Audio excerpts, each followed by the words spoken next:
ഭരതനാട്യം 2 മോഹിനിയാട്ടം നല്ല കിടിലം പടം എന്ന് വേണേൽ ഒറ്റവാക്കിൽ പറയാം. കോമഡിയുടെ ഒരു ഫാമിലി പാക്ക്, ഒരു കംപ്ലീറ്റ് എൻ്റർടൈനർ എന്നൊക്കെ പറയാവുന്ന രീതിയിലെ ഒരു കിടിലം പടം. ഡയറക്റ്റഡ് ബൈ കൃഷ്ണദാസ് മുരളി, എഴുതിയത് കൃഷ്ണദാസ് മുരളിയും വിഷ്ണു ആറും ചേർന്നാണ്. ഗംഭീര എഴുത്താണ് രണ്ടുപേരും കൂടെ ചെയ്തു വെച്ചിരിക്കുന്നത്. സിനിമയിലേക്ക് വരികയാണെങ്കിൽ ഭരതനാട്യം പോലെ സ്ലോ പരിപാടിയിലല്ല പോകുന്നത്. ഷടയെന്നാണ് പടം കയറിപ്പോകുന്നത്. പേഴ്സണലി എനിക്ക് ഭരതനാട്യത്തെക്കാട്ടിലും കുറച്ചുകൂടെ വർക്കായതും നന്നായി തോന്നിയതും മോഹിനിയാട്ടമാണ്. ഭരതനാട്യത്തിലെ ചില കോമഡിയൊന്നും എനിക്ക് വർക്കായിരുന്നില്ല. ബട്ട് മോഹിനിയാട്ടത്തിലേക്ക് വന്നപ്പോൾ ചിരി നിർത്താൻ പറ്റാതെ ഫുൾ കോമഡി ആയിരുന്നു. ഒരു ഗ്യാപ്പില്ലാത്ത രീതിയിലാണ് കോമഡി വർക്കായത്. ഒരു കംപ്ലീറ്റ് എൻ്റർടൈനർ എന്ന പോലെ. അതുപോലെ സിനിമയുടെ എഡിറ്ററായ ഷെഫീഖ് ബീബി നീറ്റായിട്ട് തന്നെ പരിപാടി ചെയ്തിട്ടുണ്ട്. ഭരതനാട്യത്തിൽ എന്ന പോലെ തന്നെ ഒരു നീറ്റ് വർക്ക് ഇതിലും കാണാൻ സാധിക്കും. അതുപോലെ തന്നെ എടുത്തു പറയേണ്ടതാണ് മ്യൂസിക് ഡിപ്പാർട്ട്മെൻറ്റും. അവരും നല്ല വൃത്തിക്ക് തന്നെ പണി ചെയ്തിട്ടുണ്ട്. അതായത് പടത്തിൻ്റെ മൂഡിനനുസരിച്ച് മ്യൂസിക് എല്ലാം പ്ലേസ് ചെയ്തിട്ടുണ്ട്. സോങ്സ് ആയാലും ബാക്ക്ഗ്രൗണ്ട് മ്യൂസിക് ആയാലും എല്ലാം നല്ല ക്ലാസ് ആയിട്ട് തന്നെ ചെയ്തിട്ടുണ്ട്. പല മൂവീസിലും ബാക്ക്ഗ്രൗണ്ട് സ്കോർ കയറ്റിയിട്ട് അലമ്പാക്കി സിനിമയുടെ മൂഡ് തന്നെ നശിപ്പിച്ച് കളയുന്നത് നമ്മൾ കണ്ടിട്ടുണ്ടല്ലോ. ഇതിൽ വളരെ സോഫ്റ്റായിട്ട് ഒട്ടും ബോറടിപ്പിക്കാതെ മ്യൂസിക് കൊണ്ടുപോകാൻ മ്യൂസിക് ഡിപ്പാർട്ട്മെൻറ്റിന് സാധിച്ചു എന്നുള്ളത് വലിയ കാര്യമാണ്. അതുപോലെ മ്യൂസിക്കിൽ എടുത്തു പറയേണ്ട ഒരാളാണ് ബേബി ജീനും. ബേബി ജീനും നന്നായി തന്നെ കസറിയിട്ടുണ്ട്. പുള്ളിയുടെ ഒരു തനത് ശൈലിയിലെ പാട്ടുകളെല്ലാം സീനുമായിട്ട് നന്നായി സിങ്കായി പോകുന്ന പോലെ തോന്നി. ഭരതനാട്യം ഞാൻ തിയേറ്ററിൽ പോയി കണ്ട മൂവിയല്ല. മോഹിനിയാട്ടം നല്ല സിനിമയാണെന്ന് എല്ലായിടത്തുനിന്നും റെസ്പോൺസ് കിട്ടിയപ്പോഴാണ് കഥ മനസ്സിലാക്കാൻ വേണ്ടി ഭരതനാട്യം കണ്ടത്. ഭരതനാട്യം എല്ലാവരും പറയുന്ന ഹൈപ്പിനൊത്ത് എനിക്ക് ഫീലായിരുന്നില്ല. ഒരു average, above average feel good പടം. അതുകൊണ്ട് തന്നെ മോഹിനിയാട്ടം കാണണോ വേണ്ടയോ എന്ന് ഞാൻ ആലോചിച്ചു. അവസാനം ഒരു എക്സ്പെക്റ്റേഷനും ഇല്ലാതെയാണ് മോഹിനിയാട്ടം കണ്ടത്. അതെന്തായാലും നന്നായി എന്ന് എനിക്കിപ്പോൾ തോന്നുന്നു. ഭരതനാട്യം വെച്ച് കമ്പയർ ചെയ്യുമ്പോൾ അടിപൊളി എന്നൊന്നും പറഞ്ഞാൽ പോരാ, കോമഡിയുടെ പീക്ക് എന്ന് പറഞ്ഞാലും ഒരു തെറ്റുമില്ല. അതായത് മോഹിനിയാട്ടത്തിൽ എല്ലാ പരിപാടിയും ഒന്നിനൊന്ന് മെച്ചമാണ്. ഡയറക്ഷൻ, സ്ക്രിപ്റ്റ്, മ്യൂസിക് എല്ലാം. എസ്പെഷ്യലി ഓരോരുത്തരുടെയും പെർഫോമൻസുകൾ ഒരു രക്ഷയുമില്ല. അഭിനയം എന്നൊന്നും പറഞ്ഞാൽ പോരാ, എല്ലാവരും അവരവർക്ക് കിട്ടിയ ക്യാരക്ടറുകളിൽ ജീവിക്കുകയാണ്. വരുന്നവനും പോകുന്നവനും എല്ലാം തകർക്കുന്നു. സിനിമയിൽ എടുത്തു പറയേണ്ടത് ഡാർക്ക് ഹ്യൂമറാണ്. മലയാളത്തിൽ ഇങ്ങനെ ഡാർക്ക് ഹ്യൂമർ പരിപാടി ഞാൻ അധികം കണ്ടിട്ടില്ല. ഇനി മലയാളത്തിൽ ഡാർക്ക് ഹ്യൂമർ ജോണറിൽ ഒരു സിനിമ ഇറങ്ങിയാലും മോഹിനിയാട്ടം അവിടെ ഒരു ബെഞ്ച് മാർക്കായി തന്നെ ഉണ്ടാവും. ആ ലെവലിലുള്ള ഡാർക്ക് ഹ്യൂമറാണ് പടച്ചു വച്ചിരിക്കുന്നത്. അങ്ങനെ പറയാൻ കാര്യം, ഇപ്പോൾ നമ്മുടെ വീട്ടിലുള്ള പ്രായമായവരൊക്കെ ഭയങ്കര ദൈവവിശ്വാസമുള്ളവരായിരിക്കും അല്ലേ? അവർക്കൊന്നും അക്സെപ്റ്റ് ചെയ്യാൻ പറ്റാത്ത പല കാര്യങ്ങളൊക്കെ വളരെ അടിപൊളിയായിട്ട് സിനിമയിൽ കാണിക്കുന്നുണ്ട്. ഒന്നിരുന്ന് ആലോചിച്ചാൽ അക്സെപ്റ്റ് ചെയ്യാൻ പറ്റാത്ത പല കാര്യങ്ങളും ഈ മൂവിയിലുണ്ട്. ബട്ട് അതിനെയൊന്നും വൾഗറാക്കാതെ ആരെയും ഹർട്ടാകാത്ത രീതിയിലാണ് എഴുതി വെച്ചിരിക്കുന്നത്. അതൊരു ചില്ലറ പരിപാടിയായിട്ട് എനിക്ക് തോന്നുന്നില്ല. അത് വളരെ നന്നായി എന്ന് പറഞ്ഞാൽ പോരാ, അത്രയ്ക്ക് അടിപൊളിയായിട്ട് ചെയ്യാൻ അവർക്ക് സാധിച്ചിട്ടുണ്ട്.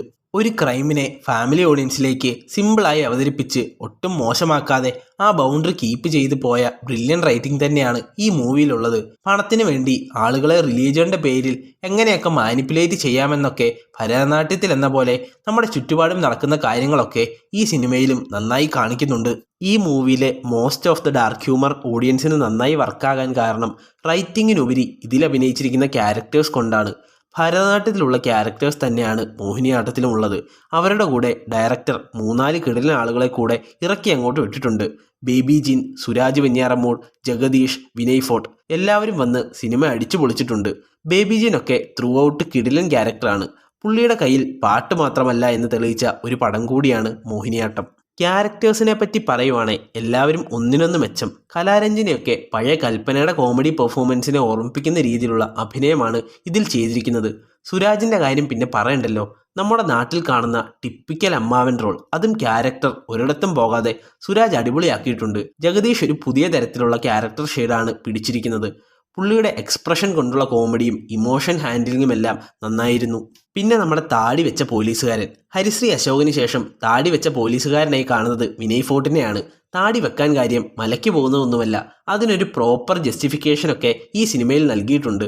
പുള്ളിയുടെ സംസാരശൈലി അറിയാലോ, അതും പറയുന്ന കോമഡിയും എല്ലാം തിയേറ്ററിനെ പിടിച്ച് കുലുക്കി എന്ന് വേണം പറയാൻ. എനിക്ക് ഏറ്റവും ഇഷ്ടപ്പെട്ട ക്യാരക്ടർ ബേബി ജീൻ്റേതാണ് ഈ മൂവിയിൽ. മോസ്റ്റ് ഓഫ് ദ ഓഡിയൻസിനും പുള്ളിയെ തന്നെയായിരിക്കും ഇഷ്ടപ്പെട്ടത്. അത്രയ്ക്ക് അടിപൊളിയായിട്ടാണ് പുള്ളിയുടെ പരിപാടി സിനിമയിൽ. പുള്ളിയുടെ ഒരു ട്രാൻസ്ഫോർമേഷനൊക്കെ സിനിമയിൽ നന്നായിട്ട് ആൾക്കാരെ പിടിച്ചിരുത്തുന്നുണ്ട്. മലബാർ സ്ലാങ്ങിലുള്ള ചേച്ചിയെ വിളിയും ഡയലോഗ്സുമെല്ലാം മറ്റൊരു രീതിയിൽ സ്പോണ്ടേനിയസ് കോമഡി ആയിട്ട് നന്നായിട്ട് വർക്കായി. ബേബി ജീനിന് പലതരത്തിലുള്ള ക്യാരക്ടേഴ്സ്, അതും പല ഷെയ്ഡിലുള്ള ക്യാരക്ടേഴ്സ് നിഷ്പ്രയാസം ചെയ്യാൻ സാധിക്കുമെന്ന് ഈ സിനിമയിലൂടെ മനസ്സിലാകും. ആലപ്പുഴ ജിങ്കാനയിൽ നിന്നും തികച്ചും വ്യത്യസ്തമായിട്ടാണ് ഈ സിനിമയിൽ പുള്ളി ചെയ്തിരിക്കുന്നത്. ആലപ്പുഴ ജിങ്കാനയിൽ കുറച്ച് സ്വാഗുള്ള ക്യാരക്ടർ ആയിരുന്നുവെങ്കിൽ ഈ സിനിമയുടെ തുടക്കത്തിൽ ഒരു നെഗറ്റീവ് ക്യാരക്ടറായിട്ടാണ് നമുക്ക് തോന്നുന്നത്. പക്ഷേ ഫസ്റ്റ് ഹാഫ് കഴിയുമ്പോൾ മച്ചാൻ ട്രാക്ക് അങ്ങോട്ട് മാറ്റും. പിന്നെ നമ്മൾ സീറ്റിലിരുന്ന് ചിരിച്ച് മണ്ണ് തപ്പും.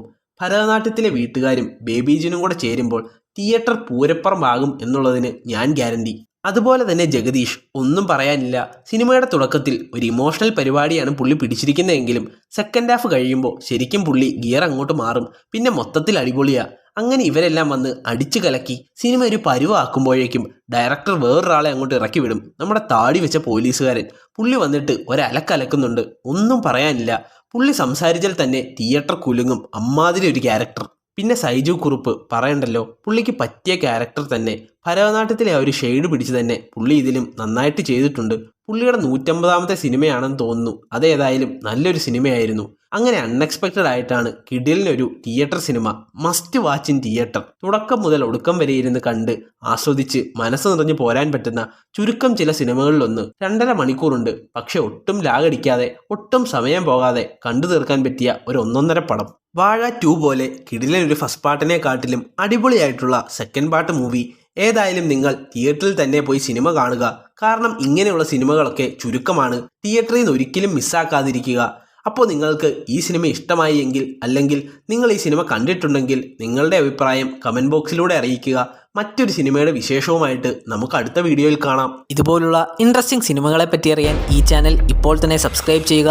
അപ്ലോഡ് ചെയ്യുന്ന വീഡിയോ അതിവേഗം ലഭിക്കാനായി ആ ബെല്ലൈക്കൺ കൂടെ എനേബിൾ ചെയ്യുക.